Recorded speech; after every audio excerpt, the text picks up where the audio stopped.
Hello everyone, how are you doing? This is MD Tech here with another quick tutorial. In today's tutorial, I'm going to show you guys how to turn on or off Bluetooth tethering on your Samsung Galaxy phone.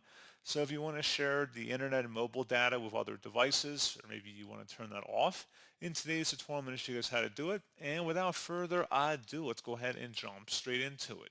So all you have to do is open up the settings menu and select the network and internet button. Select hotspot and tethering. So if you want to enable Bluetooth tethering, just toggle the bottom option here. Just make sure it's turned on. So share phones and internet connection via Bluetooth. So now it's turned on. Conversely, if you want to disable it, just click inside the oval one time to turn it off. And that is all you have to do.